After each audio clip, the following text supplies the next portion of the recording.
Hey everybody, this is Larry. This is, I guess, day one of the October Leetcode Daily Challenge.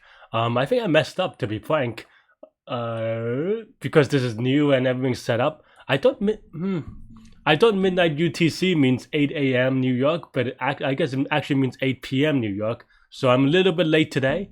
Hopefully tomorrow I'll be, tomorrow and on, hopefully I'll be more on the point. My apologies, but yeah, I do intend to do it every day of the month as usual. Like I have a 500 and something day streak. Is it even 600 now? Probably not. But yeah, I have a long streak, so I'll be doing it every day. Hope you do it with me this month and beyond. And let's get started. And yeah, and also hit the like button, hit the subscribe button, but also join the Discord button where everyone talks about these problems, and as well as contest problems as well. So yeah, let's do it. Okay, today's problem is longest common subsequence. This is a new format for me, so I don't know if this is like. Hopefully, this is good. In the sense that I don't know. We're all exploring and discovering this new format together, so let's see how that goes. Okay, so today's problem is longest common subsequence, which is actually a very common, no pun intended, a common problem that you get from textbooks from way back in the day, right? So yeah, so we'll see how that goes. At least just reading from the title. Okay, given two strings along. Okay, what is n? N is 1,000. So the standard solution is just dynamic programming, one character at a time. Brute force with one character at a time. With memorization, right? You can also do it bottoms up. I do have a video that goes over the progression, so definitely if you have trouble with this, you definitely should try to figure out how to learn the progression as well eventually, from top down to bottoms up to space optimization. And in this case, I'm going to just go through the basic one, but yeah. And in this case, in dynamic programming in general, but top down specifically for me anyway, the way that I like to think about it is to think about it as brute force as possible. You may think about, I'm going to do a mini progression. We'll think, for each character, let's just say, I'm going to abbreviate this LCS because it's too long. But yeah, T1, T2, where these are the strings, right? So yeah, so given two strings, what is the longest common subsequence? So this is where recursion comes in. So we can say best is equal to LCS of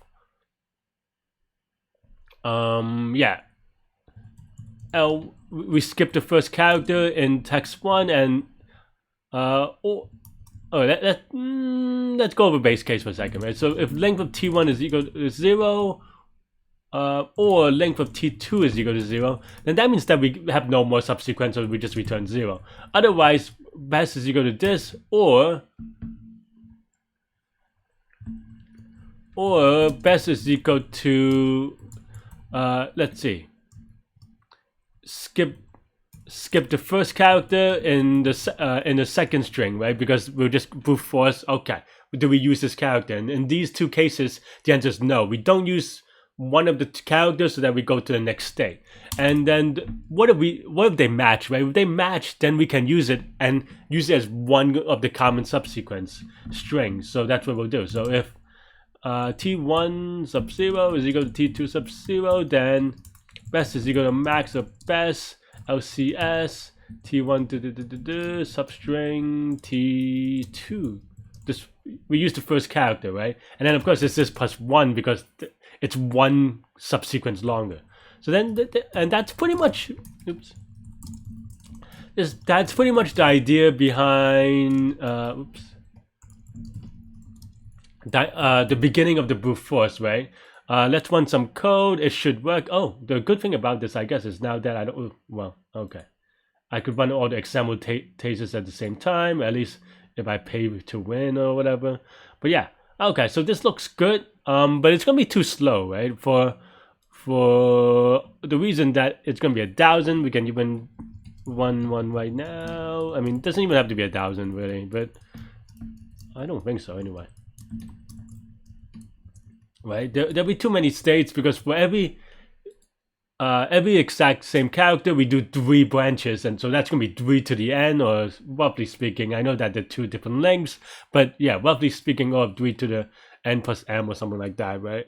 Yeah. So it's going to get time limit exceeded, which is not unexpected. So the thing that we can do is think about the inputs to this function, right? The input to this function, well, how many possible inputs are there for T1? Well, the T1 can only be text sub 1 or text sub the suffix of it, right? Like text sub 1 without the first character or text sub 1 without the second character, ... And there's going to be n of these, you know, because, or n plus 1 if you want to go for it, but O of n, right? Same thing for text 2 or text 2. So these are all the possible inputs, right? Let's just say O of m. So then the number of inputs, number of possible inputs is O of n times m. Yeah. So if we, and because we do 3 operation, we can do this in O of 1 if we store it, right? So that's basically the idea. One optimization that we can do is noticing that here, and you know, the possible inputs to T1, they're all suffixes of text 1, right? And also we only care about the first character. So actually we can replace this with, let's just say I1 for index and T2 for index 2, right? And then here we can do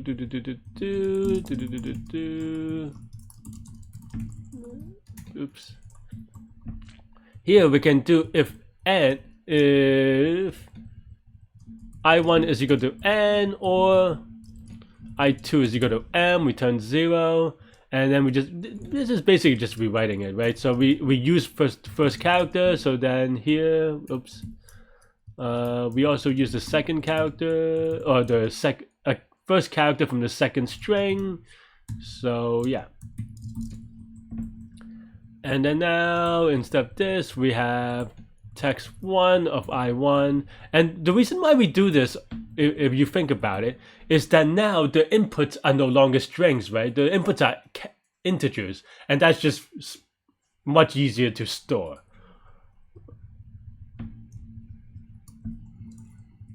Yeah, because if you think about the space complexity,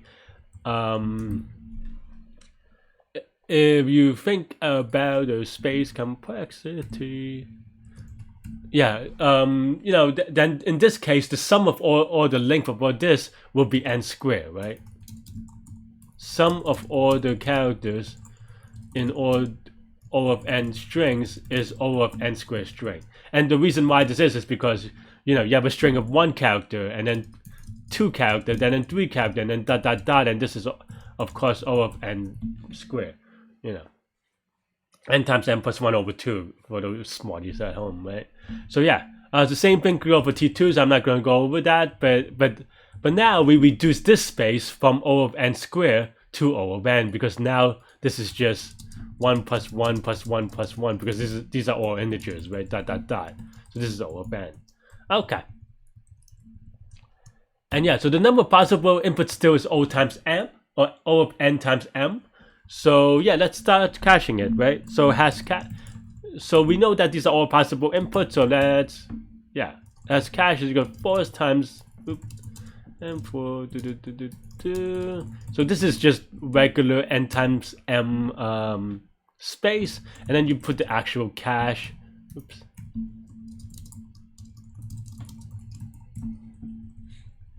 And yeah, and then now to actually cache it, you go if, hey, does this thing have a cache for this input?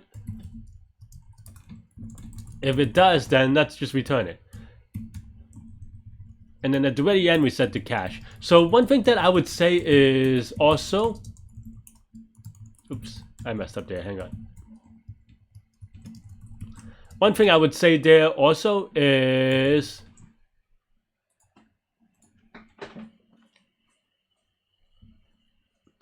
ooh, did I mess? Oh, whoops. One thing I would say that is common is that people sometimes just throw LRU cache or something like this here, which is fine. But for an interview or anything like that, you would have to, what did I do? This Boolean. Maybe I messed it up. Oh, because I didn't do this here. Also, that was just wrong.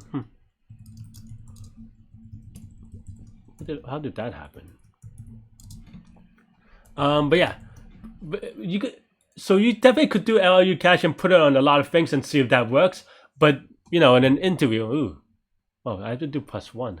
Man, there's a lot of typo in this translation. But yeah, you could do LRU cache and it works and stuff like that. But the thing that you have to do, of course, is just focus on the learning, right?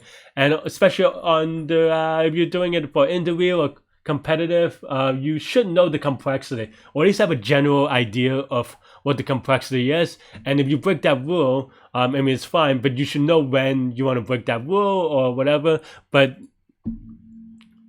apparently I've solved this before. Did I use this problem as my progression problem? That'd be funny, huh? Maybe that is my progression problem because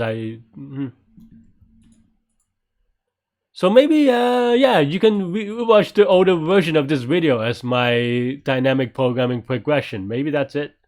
Yeah. Well, yeah.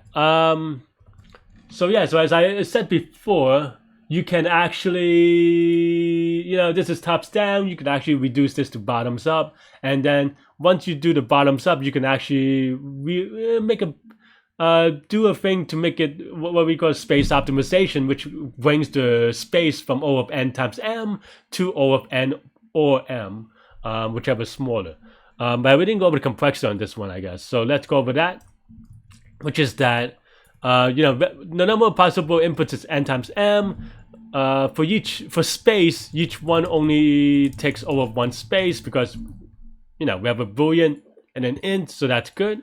And for time, we only do 3 or 4 max operations or whatever, so each one only takes O of 1 time, and that's pretty much it. Apparently I have another video for this probably, so check that out, especially if you're into dynamic programming progression. And then reduce the time and reduce the space and also practice bottoms up. That's all I have for this one. Let me know what you think. I'll see you later. Have a great week. I think this worked because the thingy popped up. But yeah, we'll see what happens. Stay good, stay healthy, to good mental health. I'll see you later. We'll do this at the end of the month. Bye bye.